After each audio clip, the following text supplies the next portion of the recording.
अस्सलाम वालेकुम स्टूडेंट्स, हमारा जो आज का जो टॉपिक है वो है अलजेब्राइक नंबर थ्योरी। बेसिकली ये हमारा न्यू सब्जेक्ट है जिसमें हम सीरीज़ ऑफ लेक्चर स्टार्ट करने जा रहे हैं। इसमें हम डिस्कस करेंगे कि अलजेब्राइक नंबर्स क्या होते हैं और उनसे रिलेटेड जो है वो फर्दर डिटेल में हम सारे टॉपिक्स डिस्कस करेंगे। ठीक है, आज का जो हमारा लेक्चर ये बेसिक से ही रेलिवेंट है। अपने मेन टॉपिक की तरफ मूव करने से पहले हमें पता होना चाहिए कि नंबर थ्योरी क्या होती है। नंबर थ्योरी अब आपको ऑलरेडी जिस तरह से इसके नेम से हमें पता लग रहा है कि number theory basically branch of mathematics है। ये कैसी ब्रांच है? That deals with the study of numbers and there relationships. ठीक है, ये किससे डील करती है? डिफरेंट टाइप्स के नंबर्स से और उनके दरमियान रिलेशनशिप से या फिर उनकी प्रॉपर्टीज से। So number theory is a branch of mathematics which deals with the study of numbers and their properties.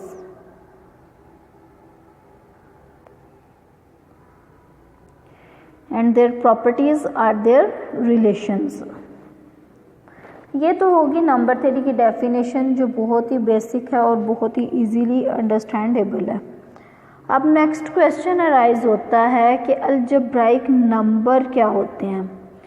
तो उसके लिए जिस तरह इसके नेम से हमें पता लग रहा है कि ये नंबर की ही कोई टाइप है, तो हम देखते हैं कि नंबर्स की जो है वो कौन कौन सी टाइप्स हैं।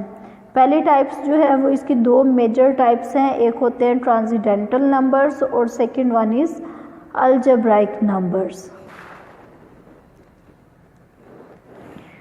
अब ट्रांसेंडेंटल नंबर्स क्या होते हैं और अलजेब्राइक नंबर्स क्या होते हैं? ठीक है, हमारा कंसर्न जो है वो अलजेब्राइक नंबर्स से है और इसी को हम डिटेल में डिस्कस करेंगे। ट्रांसेंडेंटल नंबर्स को हल्का सा देख लेते हैं। ट्रांसेंडेंटल नंबर्स जो हैं वो basically logarithmic functions, exponential functions और इस तरह के जितने भी फंक्शंस हैं वो ट्रांसेंडेंटल नंबर्स में लाया करते हैं। ठीक है, इसमें कौन कौन से फंक्शंस आएंगे? लॉगरिथमिक फंक्शंस, एक्सपोनेंशियल फंक्शंस और इस तरह के बाकी फंक्शंस। अब नेक्स्ट जो है वो अलजेब्राइक नंबर्स हैं। अलजेब्राइक नंबर्स को अंडरस्टैंड करने के लिए हम एक एग्जाम्पल से इसको स्टार्ट करते हैं। फॉर सपोज आपके पास कोई भी फंक्शन है x+1 इज इक्वल टू 0। अगर आप इसको सॉल्व करें तो इसका सोल्यूशन क्या आएगा? -1 आएगा ना। अब देखिए -1 जो है वो इस इक्वेशन को क्या करता है? सेटिस्फाई करता है। जब ये इसको सेटिस्फाई करता है, इसका सोल्यूशन है, इट मीन्स जब आप इसको रिप्लेस करेंगे तो इस पूरी इक्वेशन को 0 कर देगा। सोल्यूशन को जो है वो हम रूट्स भी कहते होते हैं। ठीक है, रूट्स भी कहते हैं। ये हम क्यों कर रहे हैं? क्योंकि हमें जो है वो इसके बारे में पता होना चाहिए, बेसिक्स के बारे में, तो फिर हम अपनी अलजेब्राइक नंबर्स की जो डेफिनेशन है उसको करेंगे। इसी तरह से अगर आप कोई और भी पॉलिनोमियल्स लें, कोई भी पॉलिनोमियल लेंगे तो उसका जो है वो हम फाइंड आउट कर सकते हैं सॉल्यूशन। ठीक है, पॉलिनोमियल और इक्वेशन में क्या डिफरेंस है आप लोगों को इसका भी पता होना चाहिए। पॉलिनोमियल में जो वेरिएबल्स हैं उनकी डिग्री जो है वो कभी भी माइनस में नहीं होती। ठीक है, जब उसकी किसी भी वेरिएबल की डिग्री माइनस में नहीं होती, जबकि इक्वेशन में जो है वो वेरिएबल की जो पावर है वो माइनस में हो सकती है। अब इसके अलावा अगर आप कोई और पॉलिनोमियल भी लेते हैं, p(x) का नेम दे दें उसको, या फिर f(x) का नेम दे दें उसको, आप x² -1 लेते हैं या फिर कोई भी पॉलिनोमियल लेते हैं, x² -1 इज इक्वल टू 0 या फिर x³ + 5x + 4x² -1 is equal to 0, कुछ भी लेते हैं, होनी आपके पास पॉलिनोमियल होनी चाहिए। एक ही कंडीशन है, जो भी आप इक्वेशन लें वो आपके पास पॉलिनोमियल होनी चाहिए। और पॉलिनोमियल तब होती है जब उसमें जो वेरिएबल्स इन्वॉल्व हो रहे होते हैं उनकी पावर जो है वो नेगेटिव ना हो, तो उसका हम सॉल्यूशन फाइंड आउट कर लें। ठीक है। तो वो जो सॉल्यूशन है वो हम अब डिस्कस करते हैं कि वो क्या होता है। इसके लिए हम अलजेब्राइक नंबर की डेफिनेशन देखते हैं। इफ़ अल्फ़ा इज़ रूट, आपको पता है जो रूट होता है उसको हम उस पोलिनोमियल का ज़ीरो भी कहते हैं। और zero of polynomial p of x is equal to p of x is equal to x raise to the power n plus n into x power n minus 1 and so on this. इस type की ये generalised form है polynomial की। Sorry, इसको जो है वो हम एक और फॉर्म में भी लिख सकते हैं जिससे आप फेमिलियर भी हैं। an into x raise to the power n plus an minus 1 into x raise to the power n minus 1 plus and so on a1x plus a naught is equal to 0। इस form में भी ये polynomial हो सकती है। अब ये जो हमने पहले जो स्टैंडर्ड फॉर्म लिखी हुई है इसमें और ये जो अभी हमने ब्लू में लिखी हुई है दोनों में कोई मेजर डिफरेंस नहीं है। अगर आप ये ब्लू वाले के लीडिंग कोफिशिएंट जो कि an है उससे इक्वेशन को डिवाइड कर दें तो आपके पास वही वाली ऑलमोस्ट इक्वेशन आ जाएगी। अब यहाँ पे कांस्टेंट्स के नेम से कोई फ़र्क नहीं पड़ेगा क्योंकि कांस्टेंट्स जो है उनको नेम हम कुछ भी दे सकते हैं, c दे सकते हैं, a दे सकते हैं, b दे सकते हैं, इसी तरह से कुछ भी हम उनका नाम लिख सकते हैं। ठीक है, तो p ऑफ x जो है वो हमारे पास r ऑफ x से बिलोंग करना चाहिए। अब ये r ऑफ x क्या है ये हम डिटेल में डिस्कस करेंगे बाद में। एंड n पॉजिटिव, और n क्या है पॉजिटिव। जब ये सारी कंडीशन सेटिस्फाई करेंगी तो अल्फ़ा क्या कहलाएगा, अलजेब्राइक नंबर। अल्फ़ा क्या है, अलजेब्राइक नंबर है। ठीक है, इट मीन्स हमारे पास जो भी पोलिनोमियल है हमने उसको सॉल्व करना है, हमारे पास सोल्यूशन आ जाएगा और उस सोल्यूशन को हम क्या कहेंगे, अलजेब्राइक नंबर कहेंगे। तो सिंपलेस्ट फॉर्म में हम इस डेफिनेशन को लिख सकते हैं, solutions of polynomials are called algebraic numbers. Clear है? ठीक है, तो ये हमारे पास इजीएस्ट फॉर्म है, सिंपलेस्ट फॉर्म है। सॉल्यूशंस ऑफ नंबर्स जो हैं वो अलजेब्राइक नंबर कहलाते हैं। नेक्स्ट हम एक न्यू टॉपिक स्टार्ट करते हैं, ये भी बेसिक्स हैं, ये नेक्स्ट यूज़ होंगी, टाइम टू टाइम हम इन चीज़ों को यूज़ करेंगे तो इसलिए इनकी डेफिनेशन आनी चाहिए। एलसीएम और जीसीडी। एलसीएम क्या होता है, जीसीडी क्या होता है। एलसीएम जो है वो इसको अगर आप इसकी फुल फॉर्म लिखें तो ये लीस्ट कॉमन मल्टीपल इसको हम कहते हैं। ठीक है, least common multiple. Least means सबसे छोटा, कॉमन जो कॉमन भी हो और मल्टीपल हो, मतलब जिन नंबर्स का हम फाइंड आउट कर रहे हैं तो उन दोनों के लिए ये कॉमन भी हो और दोनों का मल्टीपल भी हो और सबसे छोटा हो। फॉर सपोज अगर आप 4 और 6 लेते हैं तो इनका एलसीएम अगर हमने फाइंड आउट करना है तो किस तरह से फाइंड आउट करेंगे। हाँ जी, किस तरह से फाइंड आउट करेंगे, हम ऐसा नंबर एक फाइंड आउट करने की कोशिश करेंगे जो लीस्ट हो, कॉमन हो और मल्टीपल हो। जब भी हम ग्रुप के ऑर्डर की भी बात करते थे तो हम कहते थे कि n जो है वो ग्रुप का ऑर्डर होगा। अगर आप साइक्लिक ग्रुप की बात करते हैं कि अगर वो उसका ऑर्डर होगा, अगर n जो है वो लीस्ट एलिमेंट के अगर आप ऑर्डर की बात करेंगे तो n जो है वो लीस्ट पॉजिटिव इंटीजर होता है। इसी तरह साइक्लिक ग्रुप में भी यही होता है कि लीस्ट पॉजिटिव इंटीजर होता है। अब देखें 4 और 6 अगर आपके पास दो नंबर्स हैं तो आपने ये नहीं करना कि आप इस फॉर्म में इनको बिल्कुल सॉल्व नहीं करना क्योंकि इस तरह मिस्टेक के चांसेस हो सकते हैं। हम क्या करेंगे कि हम 4 और 6 दोनों का जो है वो हम क्या करते हैं, मल्टीपल्स लिख लेंगे और मल्टीपल्स लिखने के बाद हमारे लिए विजुअली भी ये इजी रहेगा और वैसे भी सेव रहेगा। इससे मिस्टेक के चांसेस कम होंगे। 4 के हम सारे मल्टीपल लिख लें और 6 के मल्टीपल लिख लें। फिर हम देखें कि इन दोनों के मल्टीपल्स में से सबसे छोटा कॉमन मल्टीपल जो कि दोनों का मल्टीपल भी हो और छोटा भी हो, बाकी मल्टीपल्स से छोटा हो, स्मॉलेस्ट हो, लीस्ट कॉमन मल्टीपल हो, फिर हम उसको क्या कह देंगे कि ये इन नंबर्स की क्या है, एलसीएम है।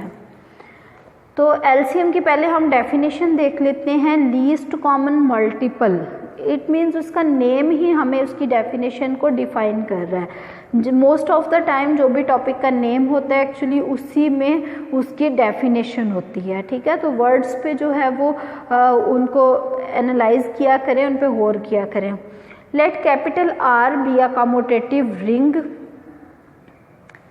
A non zero element L belongs to R is called least common multiple of two non-zero elements AB belongs to R। ठीक है, ये हम क्यों कर रहे हैं? क्योंकि हमारा जो बेसिक टॉपिक है वो यूनिक फैक्टराइजेशन डोमेन है जिसकी तरफ हम मूव करेंगे। उसके लिए हमें कुछ बेसिक डेफिनेशंस पता होनी चाहिए, हमें अपने सब्जेक्ट्स के लिए कुछ बेसिक डेफिनेशंस पता होनी चाहिए। अगर आपके सब्जेक्ट का नाम अलजेब्राइक नंबर थ्योरी है, जब तक आपको नंबर थ्योरी का नहीं पता, अलजेब्राइक नंबर का नहीं पता, तो हमारे लिए नेक्स्ट जो है वो सब्जेक्ट में स्टेबल होना मुश्किल हो जाएगा, ठीक है। तो इसलिए आप इन चीज़ों को जो है वो अच्छे तरीके से अंडरस्टैंड करें। तो एलसीएम क्या होगा? एलसीएम अगर R जो है वो कम्यूटेटिव रिंग है, a non zero element L belongs to R is called least common multiple of two non zero elements A B belongs to R। ठीक है, हमारे पास दो नॉन जीरो एलिमेंट्स हैं A B जो कि कम्यूटेटिव रिंग से बिलोंग करते हैं, L भी उसी से बिलोंग करता है। अब ये एलसीएम कब होगा? अगर A और B दोनों उसको डिवाइड करें, उस नंबर को डिवाइड करें। अब अगर आप पहले कहते हैं कि 2 और 4 का एलसीएम ट्रू है, तो अभी चेक कर लेते हैं कि 2 को जो है वो 2 तो डिवाइड करता है लेकिन 4 डिवाइड नहीं करता है। इट मीन्स 2 एलसीएम नहीं हो सकता, ठीक है। तो अगर आप इसका एलसीएम जो है वो 12 कहते हैं, 12 को 2 भी डिवाइड कर रहा है, 4 भी डिवाइड कर रहा है, लेकिन अब हमें ये कंफर्म नहीं है कि ये लीस्ट है कि नहीं है, ठीक है। तो उसके लिए जो है वो हम इन डेफिनेशंस को देखते हैं, इसकी जो दो प्रॉपर्टीज़ हैं लीस्ट कॉमन मल्टीपल की, उसको देखते हैं और एक सिंपलेस्ट वे हम डिस्कस करते हैं कि हम किस तरह से इन चीज़ों को ओवरकम कर सकते हैं। अगर आपके पास 2 और 4 दो नंबर्स हैं तो आप क्या करें? सबसे पहले 2 के मल्टीपल्स लिख लें। 2, 4, 6, 8, 10, 12 मीन्स जिस तक भी जो है वो आप लिखना चाहते हैं लिख लें। 4 के मल्टीपल्स लिख लें। जहाँ पे दोनों का एक कॉमन मल्टीपल आ जाए वहाँ पे स्टॉप कर दें, वो सबसे छोटा भी हो। यहाँ पे देखें 4 भी दोनों का कॉमन मल्टीपल है, 8 भी है, 12 भी है, लेकिन एलसीएम की जो प्रॉपर्टी है, एलसीएम की जो डेफिनेशन है, वो एलसीएम कहते ही उसको है जो लीस्ट कॉमन मल्टीपल हो। तो 2 और 4 का जो एलसीएम है वो क्या आएगा? आपके पास 4 आएगा, ठीक है। नेक्स्ट हम इसको वेरीफाई भी कर लेते हैं कि क्या 4 वाकई में इसका एलसीएम है कि नहीं है।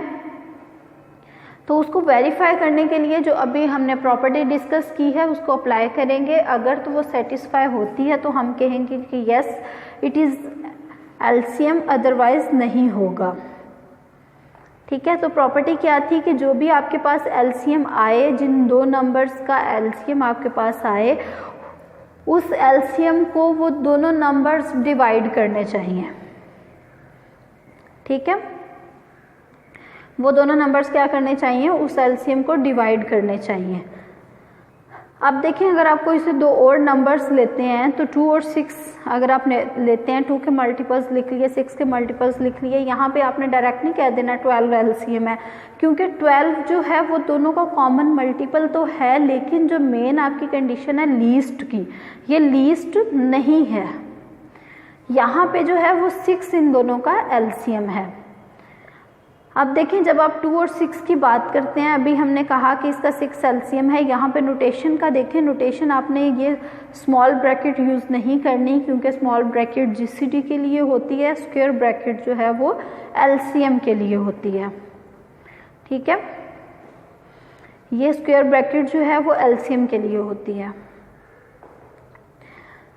तो एलसीएम के लिए जो है वो स्क्वायर ब्रैकेट होगी, स्मॉल ब्रैकेट इस फॉर्म में ये जीसीडी के लिए होती है। आपने इस चीज़ का ख्याल रखना है।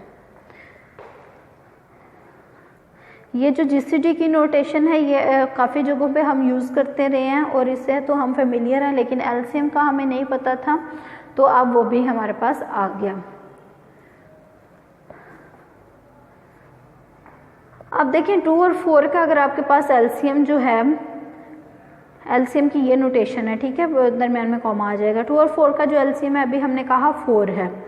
अब इन प्रॉपर्टीज़ को चेक करते हैं कि 2 जो है वो भी 4 को डिवाइड करता है। ए यहाँ पे हमारे पास 2 है, बी 4 है, तो ए जो है एल जो है वो ए और बी दोनों एल के क्या होने चाहिए, डिवाइज़र होने चाहिए। यहाँ पे एल जो है वो आपके पास क्या है, 4 है और ए 2 है। 2 4 को डिवाइड करता है, यस। बी जो है वो हमारे पास 4 है, 4 भी 4 को डिवाइड करता है। इट मीन्स फर्स्ट प्रॉपर्टी तो आपके पास क्या हो गई, सेटिस्फाई हो गई। अब हम सेकेंड प्रॉपर्टी चेक करते हैं। अगर ए जो है कोई और एक और नंबर हो जिसको ए भी डिवाइड करे, बी भी डिवाइड करे, हमारे एलसीएम के अलावा, ठीक है, अगर कोई और नंबर है जिसको दोनों नंबर्स आपके डिवाइड करें। अब देखें 2 और 4 हमारे पास दो नंबर्स हैं, कोई भी नंबर इसमें से देखें, ए यहाँ पे हमने 2 लिया है, बी 4 लिया है, कोई भी नंबर्स देखें जिनको ये दोनों नंबर्स डिवाइड करें, ठीक है। 8 को भी ये दोनों डिवाइड करते हैं, आप 8 ले सकते हैं, 12 ले सकते हैं, उसके अलावा 16 ले सकते हैं। तो अगर आप 8 लें, 8 को 2 डिवाइड करता है, यस, ठीक है। 8 को जो है वो 4 भी डिवाइड करता है। ये है सेकंड प्रॉपर्टी जो हम डिस्कस कर रहे हैं ना, ये एलसीएम की सेकंड प्रॉपर्टी है। अब देखें 2 भी 8 को डिवाइड कर रहा है, 4 भी 8 को डिवाइड कर रहा है, तो फिर क्या होना चाहिए, जो हमारा एलसीएम आया है वो भी उस नंबर को डिवाइड करेगा।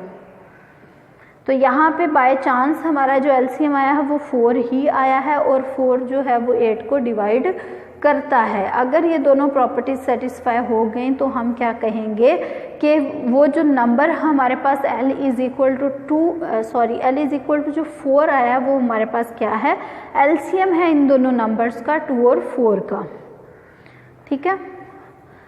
अब नेक्स्ट हम एक एग्जांपल डिस्कस करते हैं कि अगर दो नंबर्स का जो जीसीडी है, जीसीडी की डेफिनेशन हम बाद में कर लेंगे, जीसीडी से आप लोग ऑलरेडी भी फेमिलियर है, लेकिन प्रॉपर वे में हम इसको नेक्स्ट लेक्चर में करेंगे। अगर कोई से दो नंबर्स हैं और उनका हमारी जो डेली लाइफ है या फिर मैथमेटिक्स में उनका सिंपल नंबर थ्योरी में उनका जीसीडी एग्जिस्ट करता है, 4 और 6 इसकी एग्जांपल्स हैं। 4 और 6 हमारे पास इसकी एग्जांपल्स हैं, ठीक है। 4 और 6 के जीसीडी की बात करें, ग्रेटेस्ट कॉमन डिवाइज़र, सबसे बड़ा 4 और 6 का ऐसा एलिमेंट जो इन दोनों को का डिवाइज़र हो, तो वो 2 आता है, ठीक है। ये तो हमने कर ली बेसिक नंबर थ्योरी में बात। लेकिन अगर आप अलजेब्राइक नंबर थ्योरी को डिस्कस कर रहे हैं और सेट ऑफ इवन इंटीजर्स की बात कर रहे हैं, जो कंडीशंस होती हैं उनको आपने याद रखना है। यहाँ पे आपने जनरलाइज्ड नहीं इसको कर देना, ठीक है। जस्ट इवन इंटीजर्स और सेकंड जो है वो हमारे पास क्या होनी चाहिए, अलजेब्राइक नंबर थ्योरी में हम बात कर रहे हैं। और जीसीडी की जो डेफिनेशन है वो सेम एलसीएम की तरह है कि जो दो नंबर्स हम ले रहे हैं वो भी उस रिंग से बिलोंग करने चाहिए और उनका जो जीसीडी है वो भी उस रिंग से बिलोंग करना चाहिए। यहाँ पे जो हमारे पास रिंग अंडर डिस्कशन है वो इस एग्जाम्पल में सेट ऑफ इवन इंटीजर्स है। अब इसमें 4 और 6 जो है वो कहता है कि जीसीडी ही नहीं रखते, ठीक है। आप लोगों के लिए एक सरप्राइजिंग बात होगी कि इनके जीसीडी कैसे नहीं होता। अब देखिए ये जीसीडी जो है क्यों नहीं रखते, क्योंकि अगर आप ग्रेटेस्ट कॉमन डिवाइजर होता है ना 4 और 6 का, तो 6 को जो है वो हम लिख सकते हैं 2 into 3 में,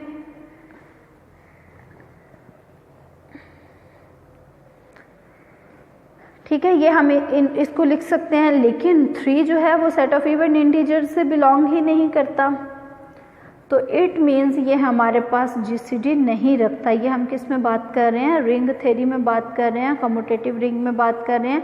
6 इज इक्वल टू 2 into 3 जब हम लिखेंगे इट मीन्स वो दोनों उसके क्या होंगे, फैक्टर्स होंगे।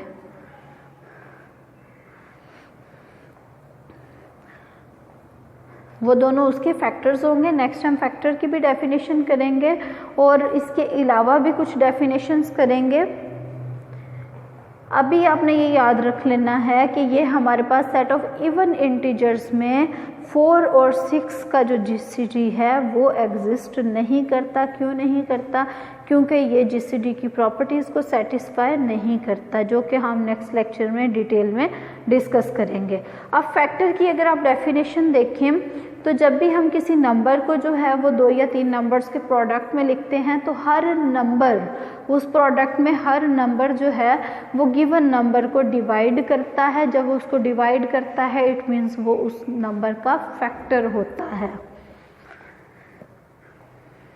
ठीक है, तो फैक्टर की जो है वो हम डेफिनेशन बाद में करेंगे, इसको डिटेल में डिस्कस करेंगे। इन सारी चीज़ों को भी आप जो है वो रिमाइंड करें और विद एग्जांपल्स किया करें।